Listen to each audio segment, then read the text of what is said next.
যুক্তরাষ্ট্রের সঙ্গে অন্তর্বর্তী সরকারের করা বাণিজ্য চুক্তির প্রতিটি ধারা ও দেশের স্বার্থ পুঙ্খানুপুঙ্খভাবে যাচাই বাছাই করে পরবর্তী করণীয় ঠিক করা হবে বলে জানিয়েছেন বাণিজ্য মন্ত্রী খন্দকার আব্দুল মুক্তাদির। বুধবার দুপুরে সচিবালয়ে সাংবাদিকদের সঙ্গে আলাপকালে একথা জানান তিনি। যুক্তরাষ্ট্রের নতুন ট্যারিফ নীতি নিয়ে বাণিজ্যমন্ত্রী বলেন, যুক্তরাষ্ট্রের সঙ্গে ট্যারিফের ইস্যু এখনও বিকাশমান।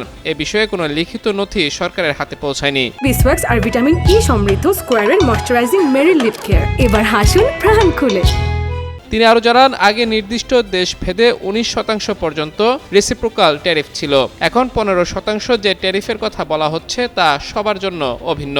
বিষয়টিকে অত্যন্ত সেন্সিটিভ বা সংবেদনশীল উল্লেখ করে মন্ত্রী বলেন, যুক্তরাষ্ট্রের সঙ্গে সরকারের একটি নন ডিসক্লোজার এগ্রিমেন্ট ছিল আলোচনা চলাকালীন সময়ে। যেহেতু পরিস্থিতি এখনও পরিবর্তনশীল, তাই দেশের স্বার্থে এ বিষয়ে এখনই আগাম কোনো মন্তব্য করা ঠিক হবে না।